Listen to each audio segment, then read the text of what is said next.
പ്രതിബോധിതാം ഭഗവതാം നാരായണേന സ്വയം വ്യാസേന ഗ്രഥിതാം പുരാണേ മധ്യേ മഹാഭാരതം അദ്വൈതാമൃതവർഷിണി ഭഗവതി അഷ്ടദശാധ്യായിനി ത്വാമനുസന്ധരാമി ഭഗവദ്ഗീതേ ഭഗവദ്ദേശിനി.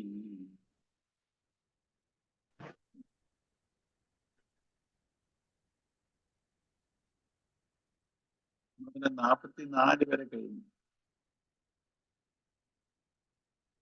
45-ാമത്തെ ശ്ലോകമാണ്. ഷീബയ്ക്ക് വായിക്കാമോ? 45. വായിക്കാം. ത്രൈഗുണ്യ വിഷയാ വേദ നിസ്ത്രൈഗുണ്യോ ഭവാർജുന നിർദ്വന്ദ്വോ നിത്യസത്വസ്ഥോ നിത്യോഗക്ഷേമ ആത്മവാൻ. ഹേ അർജുന, വേദങ്ങൾ സത്വരജസ്തമോ രൂപമായ പ്രപഞ്ചത്തെ സംബന്ധിച്ചവയാണ്. നീ ത്രിഗുണങ്ങൾക്ക് അതീതനാവും. സുഖദുഃഖാദി ദ്വന്ദ്ഭാവങ്ങൾക്ക് അതീതനും സദാ തത്വശുദ്ധിയെ ആശ്രയിക്കുന്നവനും യോഗക്ഷേമ ചിന്തയില്ലാത്തവനും ആത്മനിഷ്ഠനുമായി വർത്തിക്കുക. സത്വരജസ് തമോ ഗുണങ്ങൾ സർവജീവികളുടെയും ഉള്ളിൽ അവിഭാജ്യ ഘടകമായി കുടികൊള്ളുന്നു. ഇവയുടെ തോത് ഓരോ വ്യക്തിയിലും വെവ്വേറെ ആയിരിക്കുമെങ്കിലും ഇവ കൊണ്ടാണ് എല്ലാവരുടെ മനസ്സും രൂപപ്പെട്ടിരിക്കുന്നത്. അതിനാൽ ത്രിഗുണങ്ങൾക്ക് അതീതനാവുക എന്നതിന്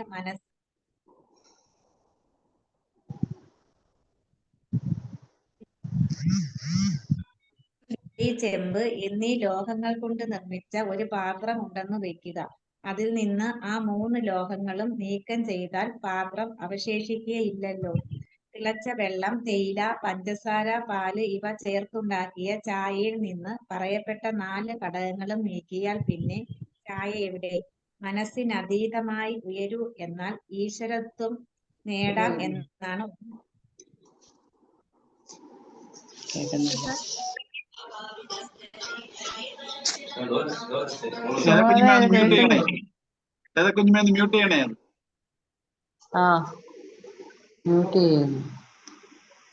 ഈശ്വരത്വം നേടാം എന്നാണ് ഉപനിഷത്തുകൾ പ്രഖ്യാപിക്കുന്നത്.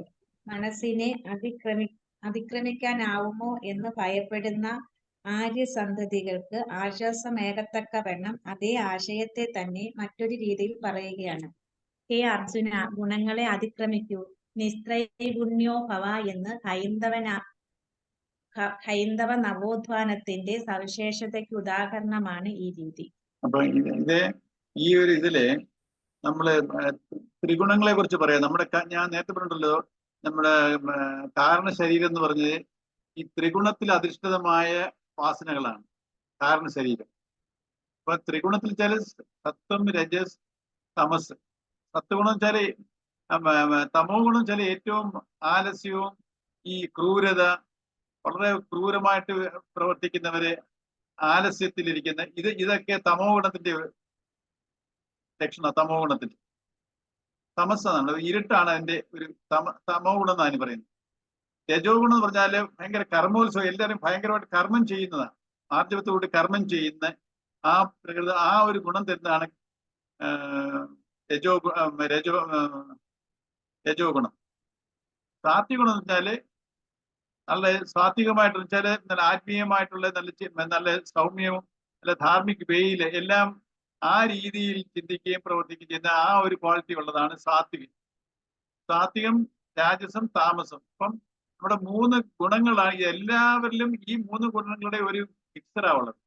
ഏത് സ്വഭാവക്കാരിലും ഇതും നമ്മൾ ഒരാളിൽ തന്നെ ഇതെല്ലാം ഉണ്ടാവുന്നുണ്ട്. സാത്വിക ഗുണവും രജോ ഗുണവും തമോ ഗുണവും എല്ലാവരിലും ഉണ്ട്. അതിന്റെ പ്രൊപ്പോർഷൻ ഡിഫറെന്റ് ആയിട്ടിരിക്കുന്നത് മാത്രമേ ഉള്ളൂ. നമ്മള് ഒരാൾ തന്നെ നമ്മൾ വളരെ ഇതായിട്ട് കർമ്മം ചെയ്യുന്ന സമയത്ത് രജോ ഗുണം പ്രാധാന്യമാണ് ഉണ്ടാവുന്നത്. നമ്മൾ കർമ്മം ചെയ്യുന്ന ജോലികളൊക്കെ ചെയ്യുന്ന സമയത്തുമൊക്കെ രജോ ഗുണത്തിനാണ്.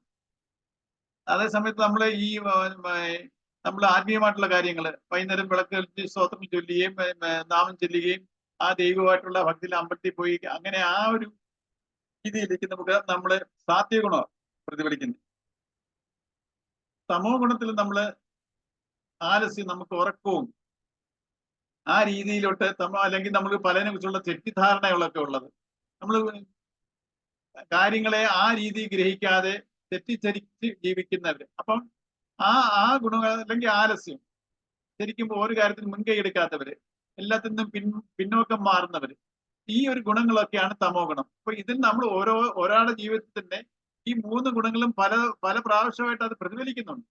അപ്പൊ ഇതിന്റെ എല്ലാവരും ആകെ തുകയായിരിക്കും ഇതിന്റെ ഒരു ഓവറോൾ എഫക്റ്റ് ആയിരിക്കും ആ ഒരു വ്യക്തിത്വം നിശ്ചയിക്കുന്നത്. ചിലർ പറയുമ്പോ അങ്ങനെ വളരെ ഒരു മടിയന, അല്ലെങ്കിൽ അങ്ങനെ കൊണ്ടൊന്നും കൊള്ളത്തില്ല, ചില തമോ ഗുണ പ്രധാനിയാണ്. അയാളിൽ തന്നെ രജോ ഗുണവും ഉണ്ട്, സത്യഗുണവും കാണും.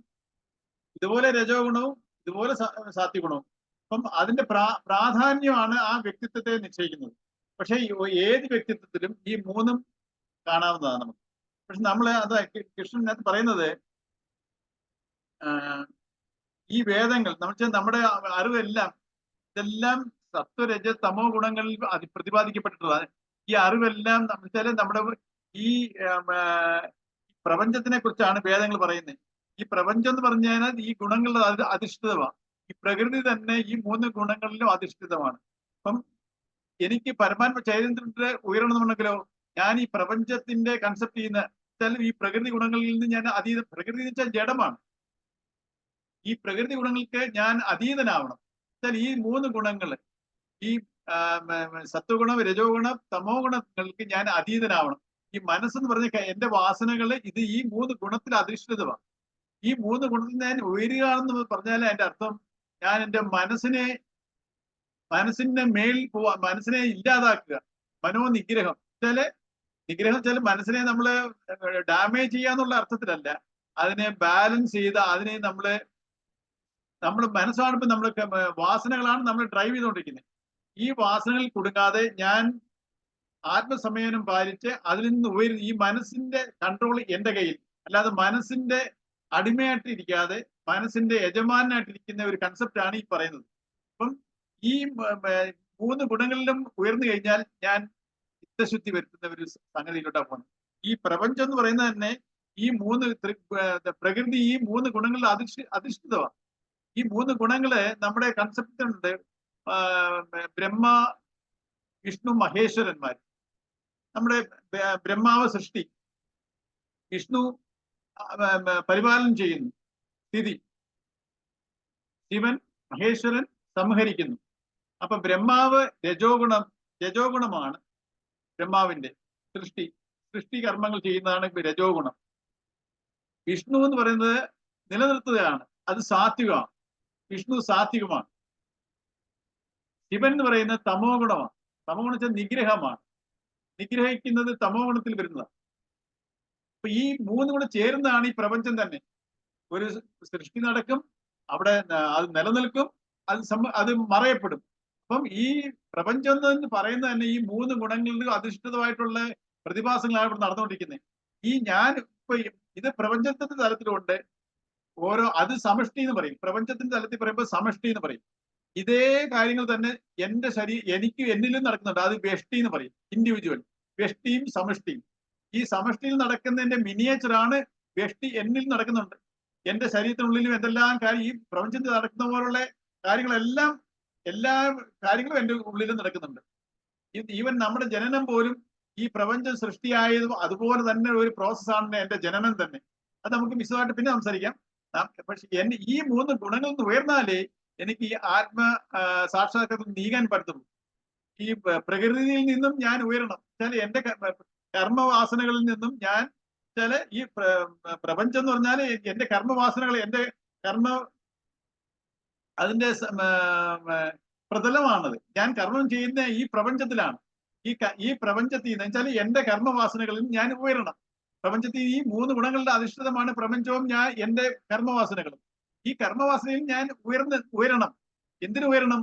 ഇത് ആത്മസാക്ഷാത്കാരത്തോട് പോകണം എന്നുണ്ടെങ്കിൽ ഇതിനെ ഞാൻ ബാലൻസ് ചെയ്തേ പറ്റും. അതാണ് ഇവിടെ പറയുന്നത്. ഇപ്പൊ നമ്മളെല്ലാരും ഇപ്പൊ രണ്ട് എക്സാമ്പിൾ പറയുന്നുണ്ട്.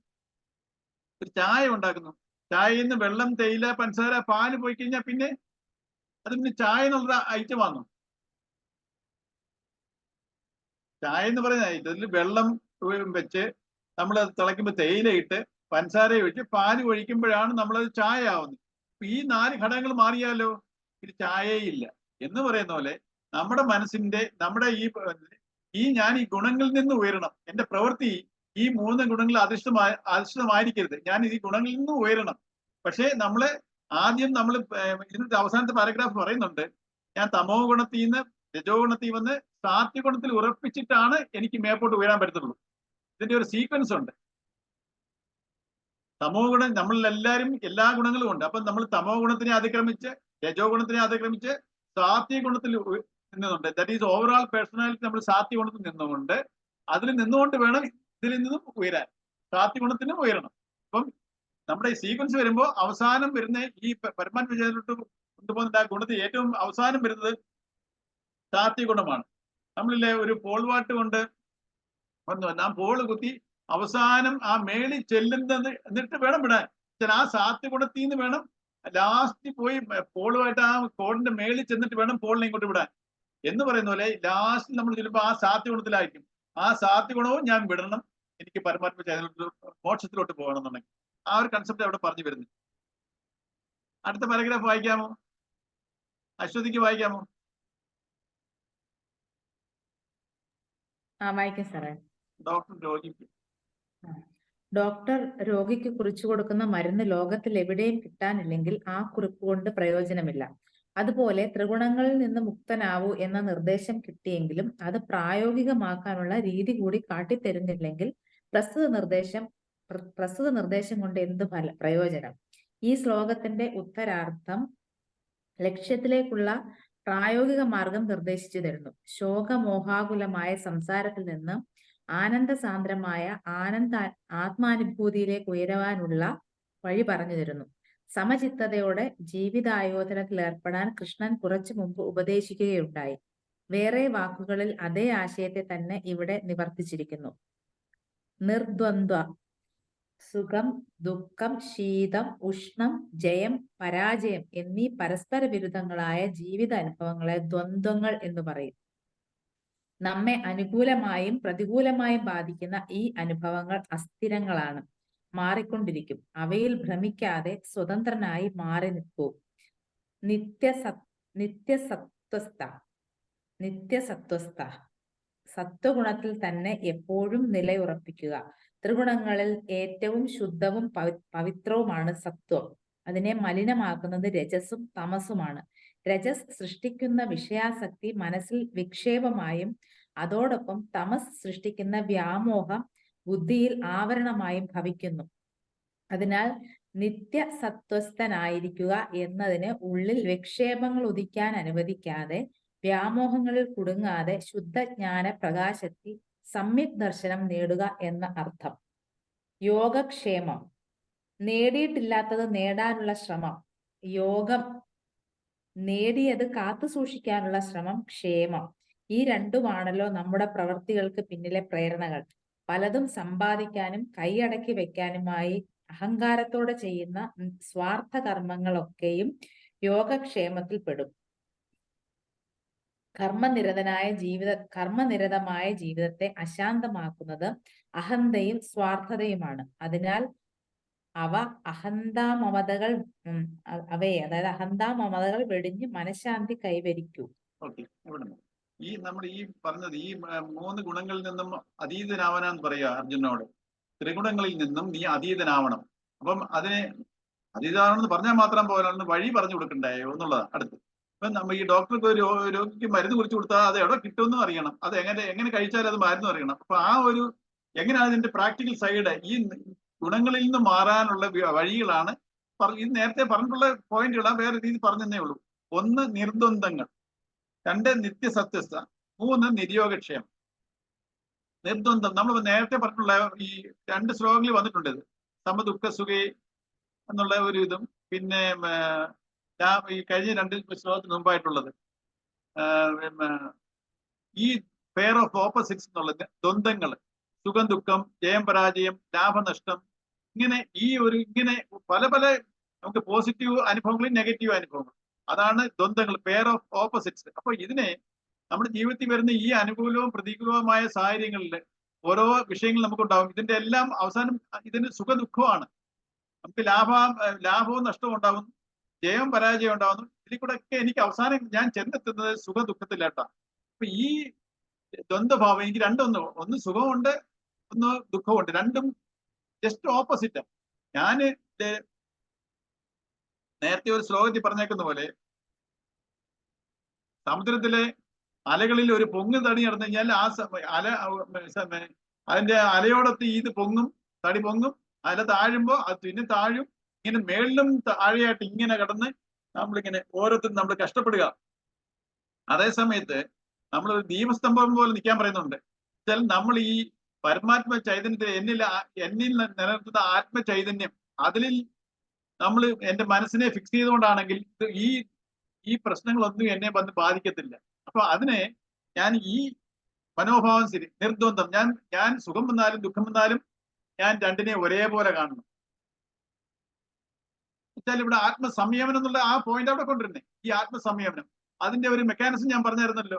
നമ്മളൊരു വിജയം വരുമ്പോഴോ അല്ലെങ്കിൽ സുഖം വരുമ്പോഴോ ദുഃഖം വരുമ്പോഴോ നമ്മൾ ഇതാരാ അനുഭവിക്കുന്നേ? ഈ ജീവാത്മാവാണെങ്കിലും നമ്മുടെ ഈ ഈഗോ ആണ് നമ്മുടെ പ്രകടമായ, എനിക്ക് അനുഭവം വരുന്നത് എന്റെ ഈഗോ ആണ് ഇതെല്ലാം. ഞാൻ വിജയിച്ചു അല്ലെങ്കിൽ ഞാൻ പരാജയപ്പെട്ടു, ഇത് രണ്ടും ഈഗോ ആണ് അവിടെ അങ്ങോട്ട് ആക്ട് ചെയ്യുന്നത്. ആ ഭ്രമമാണ് ഈഗോ, റിയൽ അല്ല. ആ ഭ്രമത്തിലാണ് നമ്മൾ ഞാൻ നേടി അല്ലെങ്കിൽ ഞാൻ പരാജയപ്പെട്ടു ഈ രീതിയിലോട്ടെ. അപ്പൊ നമ്മളെ വിജയം വരുമ്പോഴ് അതിന്റെ ക്രെഡിറ്റോ സുഖം വരുമ്പോഴായാലും ആ ഇതിന്റെ പുറകിലുണ്ടാകുന്ന ക്രെഡിറ്റിനെ ഷെയർ ചെയ്യാൻ പഠിക്കണം. പരാജയമാണെങ്കിലോ ആ പരാജയത്തിന്റെ കാരണങ്ങൾ എന്തുകൊണ്ടാണ് സംഭവിച്ചെന്നുള്ളത് അത് അനലൈസ് ചെയ്ത് കണ്ടുപിടിക്കാൻ പഠിക്കണം. ആ പരാജയത്തിന്റെ കാരണം നമ്മൾ യൂഷ്വലായിട്ട് ഒരു പരാജയം വരുമ്പോൾ നമ്മൾ ഡിസോൺ ചെയ്യും. ആ പരാജയം എന്നെ കൊണ്ടല്ല, മറ്റുള്ളവരെ കൊണ്ടാണ്, അല്ലെങ്കിൽ സാഹചര്യം കൊണ്ടാണ്, അല്ല എന്റെ കുഴപ്പം കൊണ്ടല്ല. ആ രീതിയിലാണ് നമ്മുടെ മനോഭാവം. പക്ഷെ ഇതിൽ നിന്ന് മാറി എന്തുകൊണ്ട് എനിക്ക് ഈ പരാജയം സംഭവിച്ചു, ഞാൻ ഇതിനെ ലേൺ ചെയ്യാൻ പഠിക്കും. ഈ പരാജയത്തിന്റെ കാരണങ്ങൾ എന്താണെന്ന് ഞാൻ ലേൺ ചെയ്യാൻ പഠിക്കുമ്പോഴേ ഞാൻ അതിലോട്ട് അതിന്റെ മുങ്ങി താഴ്ന്നു പോകത്തില്ല.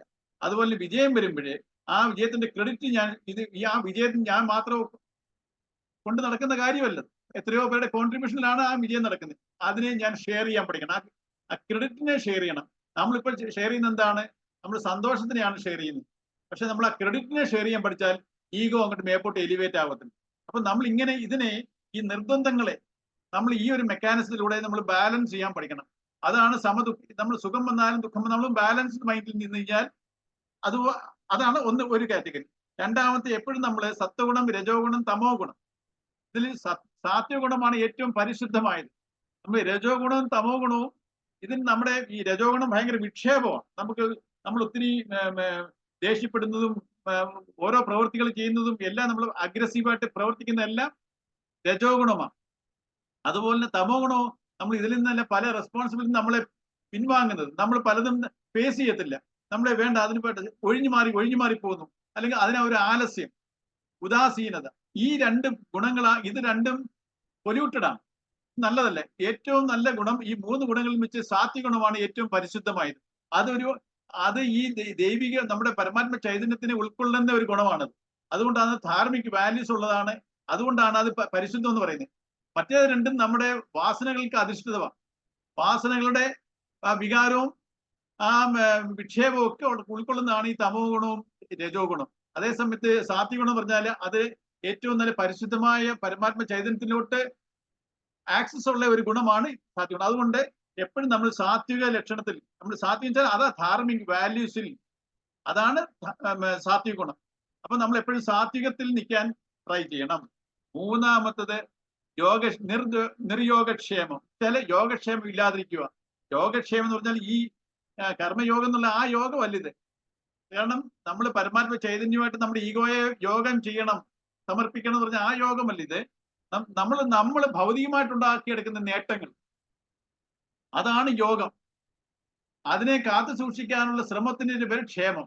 അപ്പൊ നമ്മൾ ഭൗതികമായിട്ട് സമ്പാദിച്ചു കൂട്ടുന്നു, അത് നിലനിർത്താനുള്ള പടാപ്പാടും പെടുന്നു നമ്മൾ. അപ്പൊ യോഗക്ഷേമം നമ്മൾ സമ്പാദിച്ചു കൂട്ടുക, അതിനെ നിലനിർത്താനുള്ള പങ്കപ്പാടിൽ നമ്മളിതെല്ലാം ദുരിതമാണിത്. അപ്പൊ ഈ 3 കാര്യങ്ങളിൽ നമ്മള് ഇത് മൂന്നും ഇല്ലാത്ത അവസ്ഥ, ദ്വന്ദ്ങ്ങളില്ലാത്ത അവസ്ഥ, അതുപോലെ തന്നെ സാത്വിക ഗുണത്തിൽ ഉറച്ചു നിൽക്കുന്ന അവസ്ഥ, യോഗക്ഷേമം. നമ്മൾ അനാവശ്യ ഭൗതികമായിട്ട് നമ്മൾ ഇവ അപ്പോഴാണ് നമുക്ക് ഏറ്റവും കൂടുതൽ ദുരിതം. യോഗവും ക്ഷേമവും നമ്മൾ സമ്പാദിച്ചു കൂട്ടുന്നു.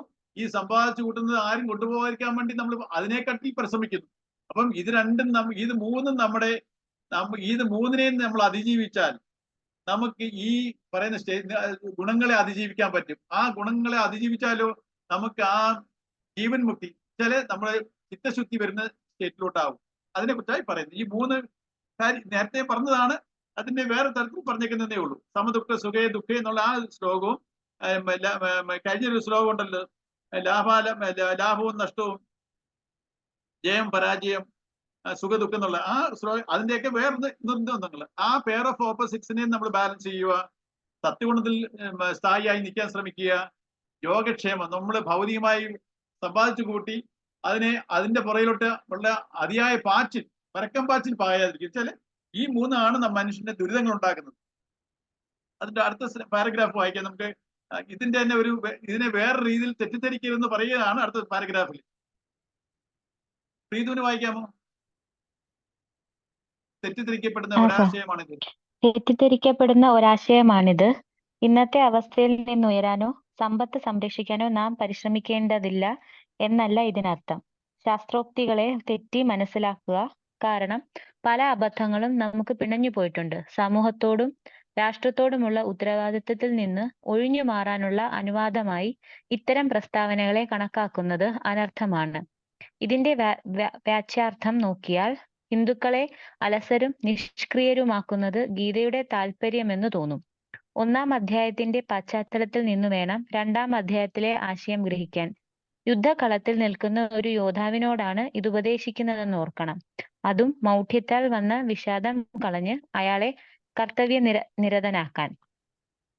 നിർദ്വന്ദ്വനും സത്യസ്ഥനും നിര്യോഗക്ഷേമനുമായി ഭവിക്കൂ എന്ന് ഉപദേശിക്കാൻ എളുപ്പം കഴിയും. അതെങ്ങനെ സാധിക്കും എന്നുകൂടി പറഞ്ഞു തന്നാലേ ആ ഉപദേശം കൊണ്ട് പ്രയോജനമുള്ളൂ. അതാണ് ഈ ശ്ലോകത്തിലെ അവസാന പദം സൂചിപ്പിക്കുന്നത്. ആത്മസ്വരൂപത്തിൽ തന്നെ ഉറച്ചിരിക്കുക. ആത്മവാൻ ഭവ. ശരീര മനോബുദ്ധികളാൽ പരിച്ഛിന്നനായ ഒരു ജീവനാണ് താൻ എന്ന തോന്നലാണ് ദ്വന്ദ്മോഹത്തിൽ കുടുങ്ങാനും ശുദ്ധസത്വത്തിൽ നിന്ന് വ്യതിചലിക്കാനും യോഗക്ഷേമ ചിന്തകൾ കൊണ്ടാകുലനാകാനും കാരണം. ഈ സംസാര ദുരിതങ്ങൾക്ക് അറുതി വരണമെങ്കിൽ ജീവൻ തന്റെ യഥാർത്ഥ സ്വരൂപം എന്താണെന്നറിഞ്ഞ് അതായിത്തീരണം. പലതിനെയും ആശ്രയിച്ചു കഴിയേണ്ട ജീവനല്ല ഞാൻ, എല്ലാത്തിനും ആശ്രയമായ ആത്മാവാണ് എന്ന സത്യാനുഭൂതി ഉണ്ടാവണം. ആത്മസാക്ഷാത്കാരം നേടിയ മഹാത്മാവിന്റെ മനസ്സിളക്കാൻ ലൗകികാനുഭവങ്ങൾക്കൊന്നുമാവില്ല. ദ്വന്ദ്വാതീതനും ഗുണാതീതനും ലോകാതീതനുമായി സ്വമഹിമയിൽ വിരാജിക്കുന്ന ആത്മജ്ഞാനിക്ക് വേദങ്ങളെ കൊണ്ട് എന്തു പ്രയോജനം? വേദങ്ങളുടെ വിധി നിഷേധങ്ങൾ അയാൾക്കിനി ബാധകമല്ല. ബ്രഹ്മനിഷ്ഠന്റെ വാക്കുകളും പ്രവൃത്തികളുമാണ് വേദങ്ങൾക്ക് പോലും പ്രമാണം.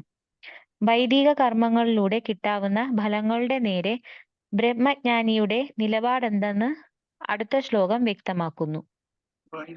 ഇത് നമ്മള് ഇതൊക്കെ കേൾക്കുമ്പോൾ നമ്മളിപ്പോ ഈ ഒരു കൺസെപ്റ്റിലേ ഇല്ലാത്തതുകൊണ്ട്, കാരണം നമ്മളിപ്പോ ഈ സത്യങ്ങളിലേക്ക് ഇപ്പോഴും അറിയുന്നത്, നമ്മൾക്ക് ഇതിനെ കുറിച്ചുള്ള പല ഡൗട്ടുകളും, ഇങ്ങനെയൊക്കെ ജീവിക്കാൻ പറ്റുമോ?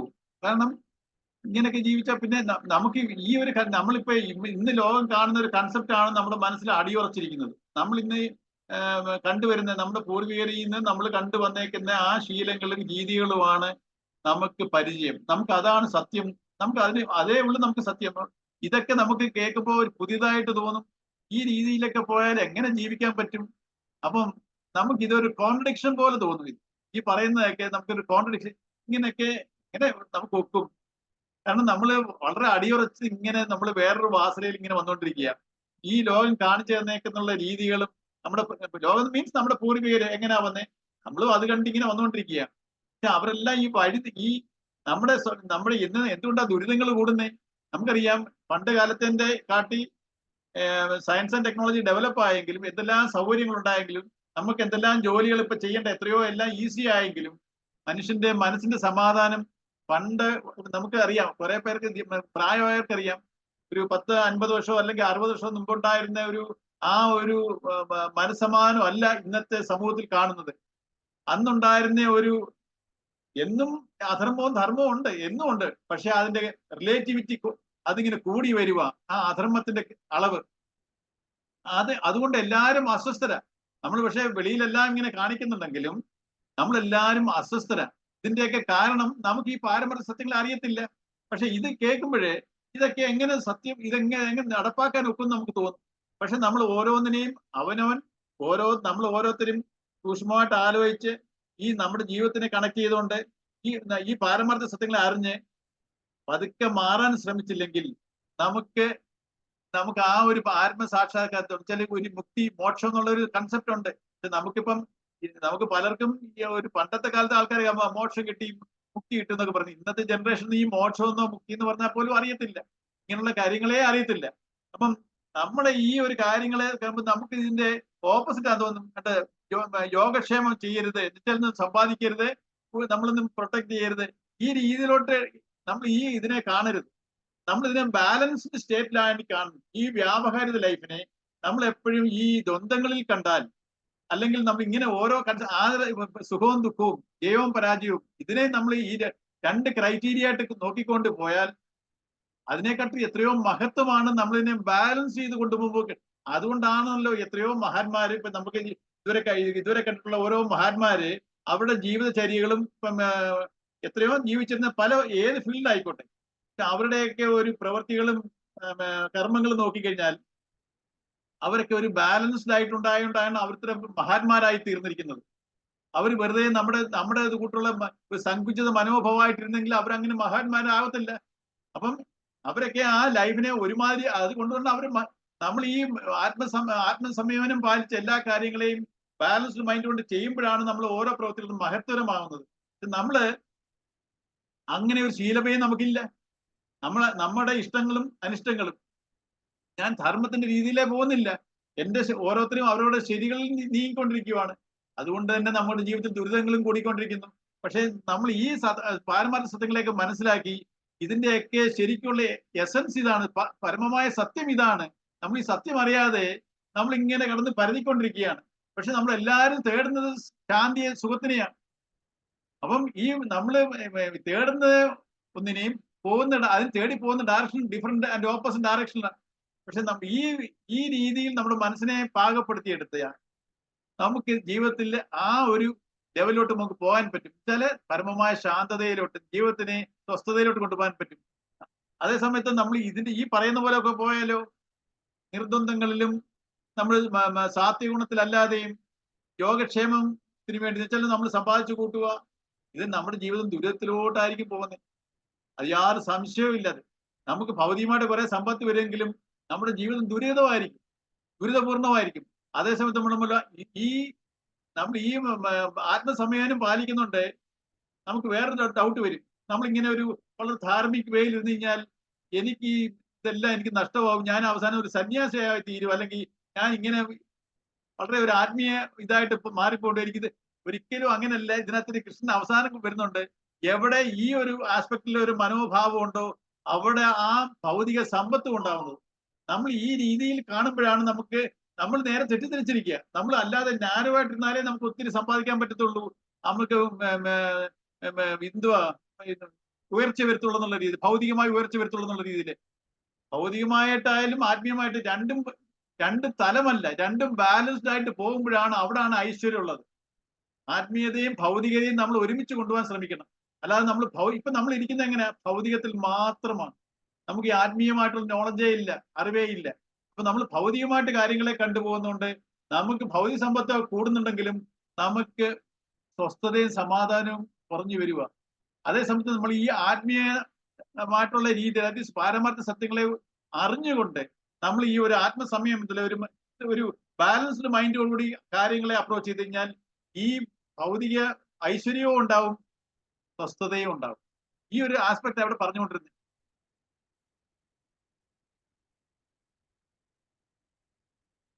ഇത് ശരിക്കും അതാ ഇത് നമ്മൾ ഇതിൽ ഓരോന്നും ശ്ലോകങ്ങളിലൂടെ പോകുമ്പോഴേ നമ്മൾ ഇതിനെക്കുറിച്ച് ഓരോരുത്തരും എല്ലാം പറഞ്ഞ് നമ്മൾ തന്നെ ഓരോരുത്തരും ചിന്തിച്ച് ഇതിനെ അസിമുലേറ്റ് ചെയ്യാൻ നോക്കണം. കാരണം ഇതിനെന്താണ് പറഞ്ഞേക്കുന്നത് ഓരോരുത്തരും ചിന്തിക്കാതെ പറഞ്ഞ് എല്ലാം നമ്മളൊരു ഒരു സബ്ജക്ട് പറഞ്ഞു വരുന്ന പോലെ നമുക്ക് നിങ്ങളോട് ചിന്തിക്കുകയും എന്തെങ്കിലും ഡൗട്ടുകൾ ഉണ്ടെങ്കിൽ നമുക്ക് അതിനെ ക്ലാരിഫൈ ചെയ്യുകയും ചെയ്യണം.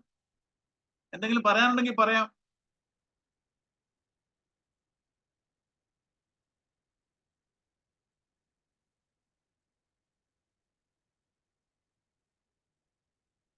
മഞ്ജുവിന് എന്തെങ്കിലും പറയാനുണ്ടോ? നമ്മളിപ്പം ഇതിൽ നിന്നുള്ള നമ്മൾ പ്രാക്ടിക്കലായിട്ട് എടുത്താല് നമ്മളിപ്പം നമ്മളിപ്പോ ജീവിക്കുമ്പോൾ വരുന്ന അനുകൂലമായിട്ടും എന്ന് പറഞ്ഞാൽ പോസിറ്റീവും നെഗറ്റീവായിട്ടുള്ള അനുഭവങ്ങളെല്ലാം നമ്മൾ ഒരേപോലെ കണ്ട് നമ്മൾ ചെയ്യാനുള്ള കർമ്മയോഗമായിട്ട് അനുഷ്ഠിക്കുക. അല്ലേ? ഒന്നും പല ഇച്ഛ കൂടാതെ നമ്മൾ ചെയ്യാനുള്ള കർമ്മത്തിൽ ഉറച്ചു നിന്ന് ചെയ്യുക. പിന്നെ നമ്മൾ വരുന്ന നെഗറ്റീവും പോസിറ്റീവ് ആയിട്ടുള്ള അനുഭവങ്ങളെയൊക്കെ ഒരേപോലെ നമ്മൾ എടുക്കുക. അത്രയല്ലേ നമ്മൾ ചെയ്യാനുള്ളത്. അങ്ങനല്ലേ ഉദ്ദേശിക്കുന്നത്? സത്വഗുണത്തിലിരിക്കണം. സാത്വിക ഗുണത്തിൽ കൂടാതെ ചെയ്യാന്നർത്ഥം നമ്മളൊരു കർമ്മം ചെയ്യുമ്പോ അതിന് ഏത് കർമ്മത്തിനും ഒരു ഫലമുണ്ട്. നമ്മൾ ആ ഫലത്തിൽ മാത്രം ചിന്തിച്ചുകൊണ്ട് കർമ്മം ചെയ്യുമ്പോഴാണ് നമുക്ക് ആ കർമ്മം ചെയ്യാനുള്ള ആ ടോട്ടൽ ടൈം കിട്ടത്തില്ല. നമ്മൾ ആ ഫലത്തിനെ കുറിച്ച് വ്യാകുലപ്പെടും. ഇത് കിട്ടുമോ കിട്ടത്തില്ലയോ, കിട്ടിയില്ലെങ്കിൽ എനിക്ക് എന്തോ. നമ്മൾ ഈ ഭാവിയിലോട്ട് ചിന്തിച്ചുകൊണ്ട് പ്രസന്റിൽ ചെയ്യേണ്ട നമ്മൾ ആ വാട്ട് എവർ എന്താണ് നമ്മൾ അതിനെനിക്ക് ഫുൾ കോൺട്രിബ്യൂഷൻ ചെയ്യാൻ പറ്റത്തില്ല. അപ്പൊ ഈ ഒരു ആസ്പെക്ട് നമ്മൾ ഈ എപ്പോഴും ഫലത്തിനെ കൈവിട്ടുണ്ടെന്നുള്ളതല്ല. നമ്മളൊരു കർമ്മം ചെയ്യുന്ന അങ്ങനെ ഒരു ഫലമുണ്ട്. എന്നാൽ ഞാനൊരു എക്സാമിനേഷൻ പ്രിപ്പയർ ചെയ്യാണ്. എക്സാമിനേഷൻ പ്രിപ്പയർ ചെയ്യുമ്പോഴേ നമ്മൾ എങ്ങനെ പ്രിപ്പയർ ചെയ്യും? ഈ ടെസ്റ്റ് എഴുതി എനിക്ക് ജോലി കിട്ടിയോ, ഇത് കിട്ടിയില്ലെങ്കിൽ എന്തോ ചെയ്യും? നമ്മൾ ഒരു ഇതിലിപ്പോ അതിന് ഫുൾ മൈൻഡില് ആ ഫുൾ കോൺട്രിബ്യൂഷൻ ആയിട്ട് വരുന്നുണ്ടെങ്കിൽ ആങ്ഷ്യസ് ആയിട്ട് നമ്മൾ ചിന്തിച്ചാൽ എങ്ങനെ നമുക്ക് തലേ കയറും? ഈ ഒരു കൺസെപ്റ്റ് അവിടെ പറഞ്ഞുകൊണ്ടിരുന്നത്. അല്ലാതെ നമ്മൾ ഒന്നും ആശിക്കരുത്, ഒരു കർമ്മത്തിന്റെ ഫലം ഇച്ഛിക്കരുത് എന്നുള്ളതല്ല ഇവിടെ. നമുക്ക് ആഗ്രഹം വേണം. നമ്മൾ ആ ആഗ്രഹങ്ങൾ കടിച്ചുകൂടി നമ്മൾ എപ്പോഴും എന്തുവാ, ഒന്ന് ഈ പാസ്റ്റിനെ കുറിച്ച് കുറച്ച് നമ്മൾ ദുഃഖിക്കും, അല്ലെങ്കിൽ ഫ്യൂച്ചറിൽ എന്താ ഇനിയും വരാൻ പോകുന്നത്, എന്ത് വരും? ഈ ദുഃഖവും ഭയവും എന്നെ എപ്പോഴും അടിക്കടി എന്നെ കഷ്ടപ്പെടുത്തിക്കൊണ്ടിരിക്കുക. അതുകൊണ്ട് എന്താ എനിക്ക് പ്രസന്റിൽ പെർഫോം ചെയ്യാൻ പറ്റുന്നില്ല. ഇതാണ് ഈ കൃഷ്ണൻ ഈ പറയുന്നതിലെ കൂടെ ആ ആസ്പെക്ട് നമ്മൾ ഇതിനെക്കുറിച്ച് ചിന്തിക്കണം. ഓരോ പല പോയിന്റ് കൂടെ പറയുക. അങ്ങനെ അത് പല ആംഗിളിൽ കൃഷ്ണൻ ഇതിനെ കാണുക. അതുകൊണ്ടാണ് നിർദ്വന്ദ്വം, സാത്വികത്തിൽ നിൽക്കണം, ദ്വന്ദ്ങ്ങളെ ഉണ്ടാക്കരുത് വെച്ചാൽ നമ്മൾ ബാലൻസ്ഡ് മൈൻഡ് ആയിരിക്കണം. യോഗക്ഷേമം, നമ്മള് ഭൗതികമായിട്ടുള്ള ആ നാരോ മൈൻഡിലായിട്ട് ഇങ്ങനെ സമ്പാദിച്ചു കൂട്ടുക. സമ്പാദിച്ചു കൂടാന്നല്ല ഇതിന്റെ അർത്ഥം. ഇതിന്റെ അർത്ഥം നിങ്ങൾ ആരും ഒന്നും സമ്പാദിക്കരുത്, നിങ്ങളൊന്നും അതിനുവേണ്ടി പ്രവർത്തിക്കരുതൊന്നും നമ്മള് റിവേഴ്സ് സെൻസിറ്റീവ് എടുക്കരുത്. പോസിറ്റീവായിട്ട് ഇതിനെ കണ്ടാൽ നമ്മൾ എത്രയോ ശ്ലോകങ്ങൾ ഇപ്പൊ തന്നെ വന്നു. ഇപ്പൊ 45 തോന്നുന്നു. ഈ 40 ശ്ലോകങ്ങളിൽ നിങ്ങൾ ഓരോ ശരിക്കും റിവിഷൻ ചെയ്യണം. കൂടെ റിവിഷൻ ചെയ്തിട്ട് ഓരോ കാര്യങ്ങളും എന്താ പറയുന്നത് ആലോചിച്ച് നോക്കണം. നമ്മളിതിനെ ഒരു പെട്ടെന്ന് പഠിച്ചു തീർക്കേണ്ട കാര്യമില്ല. നിങ്ങളുടെയൊക്കെ എന്തെങ്കിലുമൊക്കെ ചിന്താഗതികൾ ഉണ്ടെങ്കിൽ ഷെയർ ചെയ്യാൻ നോക്കണം. നിങ്ങൾ ഇതിൽ ഉറയ്ക്കണം. കാരണം നമ്മൾ ഇതെന്താണ് പറയുന്നത്, ഈ പാരമ്പര്യ സത്യങ്ങൾ എങ്ങനെയാണ് അത് ഉറക്കുക, ഇതെങ്ങനെ അപ്ലൈ ചെയ്യും, ഇത് രണ്ടും നിങ്ങൾ കോറിലേറ്റ് ചെയ്യണം. നമ്മൾ ഗ്രാജുവായിട്ട് പരിശീലിക്കണം തീർച്ചയായിട്ടും. കാരണം നമുക്കിതൊരു അറിവില്ലാത്ത ഒരു സംഗതിയായി പറയുന്നത്. നമ്മൾ ഇതുവരെ വേറൊരു തലത്തിലാണ് ജീവിച്ചുകൊണ്ടിരുന്നത്. ദൈവം രക്ഷിക്കും, പൂജകൾ ചെയ്താൽ ഇങ്ങനെയുള്ളൊരു എനിക്ക് സംഭവിക്കുന്നതൊക്കെ ദൈവം എനിക്ക് പരീക്ഷിക്കുകയാണ്. ഇതൊക്കെ നമ്മൾ വേറൊരു തലത്തിലാണ് എല്ലാവരും ചിന്തിച്ചുകൊണ്ടിരിക്കുന്നത്.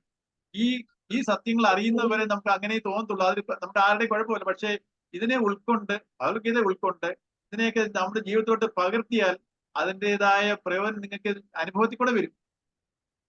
ഒരു തരത്തില് ഇത് നമ്മൾ വലിയ സീരിയസ് ആയിട്ട് ഈ അനുഭവങ്ങളൊന്നും എടുക്കേണ്ട കാര്യമില്ല. കാരണം ഇതെല്ലാം ഒരു മായയായിട്ട് അല്ലെ, ഇതെല്ലാം ഒരു ശരിക്കും റിയൽ ആയിട്ടുള്ള കാര്യമല്ല എന്ന് എടുത്താൽ തന്നെ നമുക്ക് പകുതി സമാധാനം വരും. അല്ലെ, നമ്മൾ അനുഭവിക്കുന്ന ദുഃഖങ്ങളും ഒക്കെ ഇതൊക്കെ ശാശ്വതമായിട്ടുള്ള കാര്യമൊന്നുമല്ല. ഇതൊന്നും അല്ലല്ലോ. സത്യം എന്ന് പറയുന്നത് ഭഗവാൻ മാത്രമേ ഉള്ളൂ, ഈശ്വരൻ മാത്രമേ ഉള്ളൂ. ഈ കാണുന്നതൊക്കെ വെറുതെ ഓരോ നാടകം പോലെ ഇങ്ങനെ പോകുന്നു. അപ്പൊ നമ്മൾ അതിനെ നമ്മൾ ഒബ്സർവ് ചെയ്തുകൊണ്ടിരുന്നാൽ മതി. നമ്മൾ ചെയ്യാനുള്ള കർമ്മങ്ങൾ അപ്പൊ അങ്ങ് ചെയ്യുക, അത്രേ ഉള്ളൂ. നമുക്ക് അല്ലേ? അങ്ങനെ നമ്മുടെ എടുത്താൽ തന്നെ കർമ്മങ്ങളെ നമുക്ക് ജീവിതം ലൈറ്റ് ആവും, നമ്മുടെ ഭാരം കുറയും നമുക്കുള്ള. നമ്മൾ 100% നമ്മുടെ കർമ്മങ്ങളിൽ നിന്ന് മാറരുത്. പക്ഷെ അതിൽ എന്ത് വരുന്നു അതിനനുസരിച്ച് പക്ഷെ ഞാൻ ദുഃഖിക്കുകയും സുഖിക്കുകയും ചെയ്തുകൊണ്ടിരിക്കുന്നത്, അതാണ് പാടില്ലാത്തത്. എനിക്ക് കാർമിക് എഫക്ട് അനുസരിച്ച് പറഞ്ഞു. പക്ഷെ ഞാൻ ഒരു നിമിഷം പോലും ചുമ്മാതിരുന്നുകൂടാ. നമുക്ക് ചെയ്യേണ്ട കടമകൾ ഡ്യൂട്ടികൾ നമ്മൾ സസന്തോഷം നമ്മൾ ചെയ്തേ പറ്റൂ. ഇതൊക്കെ എനിക്ക് ഇഷ്ടമില്ലാത്ത നമ്മൾ പ്രായിക്കൊണ്ട് ചെയ്യും. ചിലതൊക്കെ നമുക്ക് വളരെ ഇഷ്ടം, അത് മാത്രം ചെയ്യും. അങ്ങനെ ആ ഒരു കൺസെപ്റ്റ് മാറണം. നമ്മൾ എല്ലാത്തിനെയും നമ്മൾ സ്പോർട്ടീവായിട്ട് കാണാൻ ശ്രമിക്കണം ജീവിതത്തിൽ. നമ്മുടെ അതുപോലെ വ്യക്തികളായാലും സാഹചര്യങ്ങളായാലും നമുക്ക് ചില വ്യക്തികളോട് വലിയ അടുപ്പം, ചിലരെ നമുക്ക് ഇഷ്ടമല്ല. ഇങ്ങനെയുള്ള സാഹചര്യങ്ങൾ മതി, ഇങ്ങനെയുള്ള സാഹചര്യങ്ങൾ വേണ്ട. നമ്മൾ ഇതിനെയൊക്കെ ബാലൻസ് ചെയ്യാൻ പഠിക്കണം. ഈ പറയുന്നതിനെയൊക്കെ നമ്മൾ ആപ്ലിക്കേഷനിലോട്ട് കൊണ്ടുവരണം നമ്മുടെ ജീവിതത്തിൽ. ഇതിനർത്ഥം നമ്മളെല്ലാം വെറും സന്യാസിയാവുക അല്ലെങ്കിൽ വേറെ കാഷാവേഷം ഇരിക്കാൻ പോവാ, അതിനല്ല അർത്ഥം. നമ്മുടെ റിയൽ ലൈഫിലെ കാര്യങ്ങളാണ് കൃഷ്ണൻ ഇവിടെ പറയുന്നത്. നമ്മളിപ്പോ തെറ്റായ വഴിക്കാണ് പോയിക്കൊണ്ടിരിക്കുന്നത്. ആ കൺസെപ്റ്റ് അതുകൊണ്ടാണ്. നമ്മൾ അമ്പലങ്ങളിൽ പോകുന്ന എന്തിനു വേണ്ടിയായിരിക്കണം? നമ്മളിലുള്ള ചൈതന്യത്തിനെ കാണാനാണ് അവിടെ പോകുന്നത്. അല്ലാതെ ആ ചൈതന്യത്തിന് ഒന്നും ചെയ്തു തരാൻ പറ്റത്തില്ല. എന്നിൽ ഉള്ളിരിക്കുന്ന ചൈതന്യത്തിനാണ് ചെയ്തു തരാൻ പറ്റുന്നത്. ആ ചൈതന്യം എങ്ങനെ ചെയ്തു തരും? ഞാൻ ഹെൽപ്പ് ചെയ്യണം. എന്റെ ആ വിവേകം വരുമ്പോഴേ ആ ചൈതന്യത്തിൽ പ്രകടമാകാൻ ഞാൻ എന്റെ എമോഷൻസിനെ മാനേജ് ചെയ്യണം. എമോഷൻസിന് ഇങ്ങനെ തള്ളി നിന്ന ആ വിവേകത്തിന് എങ്ങനെ വരാൻ പറ്റും? ആ ഈശ്വരൻ എങ്ങനെ നമ്മളെ സഹായിക്കാൻ പറ്റും? നമ്മൾ ദേഷ്യത്തിലും വിഷമത്തിലും ഒക്കെ നമ്മളങ്ങ് മുഴുകിയിരിക്കുക. അപ്പോ ആ ചൈതന്യത്തിന് അവിടെ പ്രകാശിക്കാൻ ഒക്കുന്നില്ല. അപ്പൊ ഈ കാര്യങ്ങളെയൊക്കെ നമ്മൾ ഉൾക്കൊള്ളാൻ ശ്രമിക്കണം. പല ശ്ലോകത്തിൽ കൂടെ കൃഷ്ണൻ പറഞ്ഞ കാര്യങ്ങളെ നമ്മളുമായിട്ട് ബന്ധപ്പെടുത്തി അത് അങ്ങനെ ചിന്തിക്കണം, പഠിക്കണം. പതുക്കെ നമുക്ക് ഗ്രാജുവായിട്ട് മാറും തീർച്ചയായും.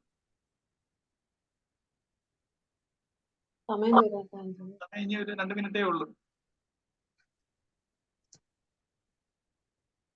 അശ്വതിക്ക് വല്ലതും പറയാനുണ്ടോ?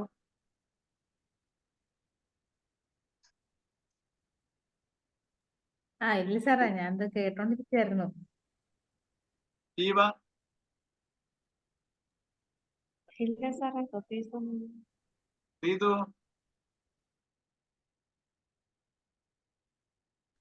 ഇല്ല സാർ.